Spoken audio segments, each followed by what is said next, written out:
Hi, Decelerated Dragon here with a video tutorial on how to train in chess tactics.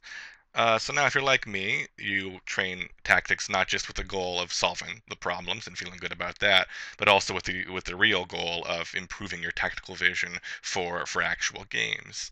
And so what I'm going to try to show you here is a method for approaching tactics puzzles, specifically chess tempo, which I believe are the best ones you can get for free on the internet, that does both of those. That gives you a very high chance of solving easy to medium and even hard ones correctly, and also carries over those skills that you acquire by practicing those puzzles into real games.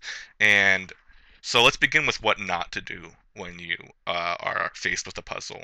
Here is a tactics puzzle that I've been looking at for the last 10 minutes. It's a pretty tough one. It's a new one to me. I have not solved it yet, but I think I have finally come to the solution. Um, and so I just want to go over, first what not to do, which is what, maybe an inexperienced puzzle solver or player would begin by doing with a puzzle, which is just look at moves and see if they work. And if they work, then they're happy. And if not, they look at other moves randomly. So for example, saying, okay, well, I could do bishop takes f2 check, or I could do rook takes d3 of the bishop, or I could play queen to e1 check, or I could play knight to e3, threatening the queen. Those moves are all active and potentially enforcing, but if you just analyze like that, you're gonna spend a lot of time that you shouldn't be spending. Your thoughts are not organized, and I think most importantly, that kind of approach to solving puzzles will not translate to good tactics in games. So I'm going to talk about the way to approach them that I think correlates to tactics in games, and that is to begin with doing a tactical analysis of the position of the board, which is something that you should do in a game whenever it's a tactical position. Now, these two things are synchronized. A tactical position is one in which either or both the king is weak, and the king can be weak if there are weak squares around him, if he is exposed, such as there's no pawn cover, or if there are just no pieces defending him, and there are your pieces are pointing at him. And then the other tactical element, tactical component to a tactical position is loose, undefended hanging pieces. And those could be pieces that are just purely hanging, have no defenders whatsoever, or pieces that are inadequately defended by pieces that don't really feel comfortable defending them, like heavy pieces basically, or even minor pieces that are overloaded. If a piece is overloaded and it's defending another piece, that piece that is defended is potentially liable to capture. So when you're doing a tactical analysis, you're fortunate enough in a game, or sorry, in a puzzle, that you know there's a tactic, otherwise it wouldn't be a puzzle. So you can skip the portion that is recognizing it's a tactical position, looking to see if those elements are there. You can assume that they're there. In a game, you should always be looking for those elements and trying to identify them. But for the puzzle, you can skip that step, otherwise just lying to yourself, and go right to the analysis portion, which is seeing how those elements that make it tactical lead to a forcing combination that will win material or lead to a checkmate.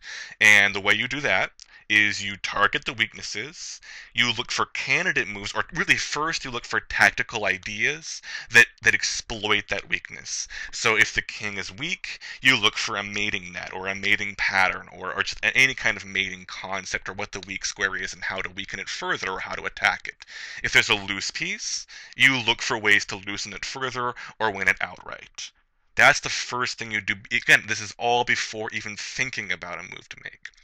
Finally, once you have settled on the idea or ideas that you think could lead to a tactic, then you start calculating candidate moves and combinations off of that.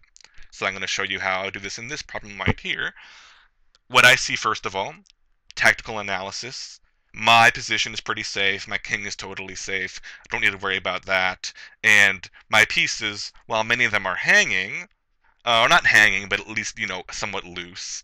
My knight is somewhat loose, and my dark squared bishop is somewhat loose. They're not under any attack right now. I'm the one on the attack, so I don't need to worry about that. There are many hard tactical puzzles where you not only need to focus on your own tactic, but also on defensive tactics, on carrying out your own tactic while avoiding, a devastating reply, a counterattack like a mating threat or anything of that nature.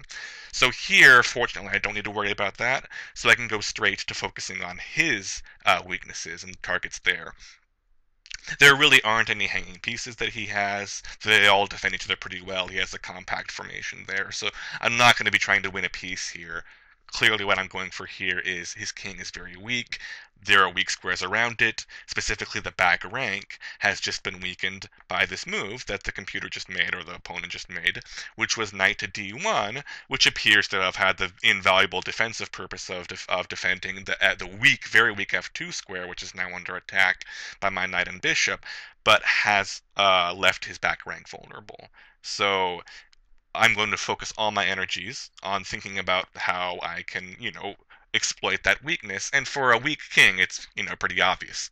Checkmate the weak king, or at least get some powerful checks in that can then weaken the position further, so you can win material that way, or maybe get a checkmate. So that's my idea here. Get some powerful checks in, go for checkmate, or weaken his position until I win other material. And so, when you're looking to mate the king, obviously your candidate moves are going to be checks. And so the two checks that I see are bishop to f2 and queen to e1. Both of those are checks. Those are the two candidate moves that I'm finally going to explore the continuations on. First, bishop to f2 check appears to be pretty much dead in the water because of the knight to d1. That defends f2. Bishop, the only continuation I can imagine is bishop takes f2 check, knight takes f2, and that's pretty much it. If you don't want to lose more material, you could take the knight with the knight, and then queen or king takes, and it's over. There's nothing else to do, so we can pretty much safely throw out that combination. I defy you to find any other good continuations after bishop takes and then knight takes. There really aren't any. It even has the negative consequence of opening up the back rank after the knight captures at f2, so now queen to e1 is no longer playable. So really, the only candidate move that I'm looking at now with the idea of targeting that weak king is queen to e1 check. Now we look at all the opponent's responses, trying to find the best one. That's really the only one that we care about, is the best response. That's the one that you expect in a game, and it's the one that will happen most of the time in a tactics puzzle. And here it's very easy. After queen to e1, the only legal move is king to g2. So that's pretty easy. But now it gets harder. After queen to e1, king to g2, we are pretty much out of good checks, and his position is not that much weaker. Definitely, there's no pieces are weak now. The queen is kind of in an awkward spot. The queen could give check on f2, but again, that loses pretty much instantly to knight takes f2. So it seems like the purpose here is not to mate, but maybe to do something else. Again, to think about how this weak king being forced to move weakens his position. And after careful thought, I noticed that with the king on g2, that changes the position of the king relative to the queen, which now leads to a possible knight fork on e3. So, now my goal is going to be to use the threat of knight to e3, forking the king and the queen, in simultaneously, because with other threats, because right now it's obvious, with my queen on e1, the king on g2, right now it's obvious that with knight to e3, it's not going to go anywhere. That e3 is defended by a pawn and a knight. So after queen to e1 check, king to g2, knight to e3, I'm pretty sure either the pawn or the knight could safely capture my knight and just given up a knight for nothing, I'm pretty sure. So it's not going to happen yet, but now when I reach a difficulty in that regard, I look for ways to get around that. I think queen e1 is good, king g2, and it seems like knight to e3 is going to be a strong threat if I can make it happen. So how can I make it happen? And the way that you think about how you make things happen is, you use wishful thinking. And it's one of the most powerful ways to play chess if you can do it correctly and make your wishes come true. Is is seeing what is in your way and figuring out how to get rid of that and win the game. So what is preventing me from playing knight to e3 is the knight on d1 and the pawn on f2. And now here I think is the brilliant stroke that will win this, that will be the tactical idea that will win the game and solve this puzzle. After queen to e1 check, king to g2, if I want to simultaneously get rid of that knight and that pawn, I play bishop takes f2.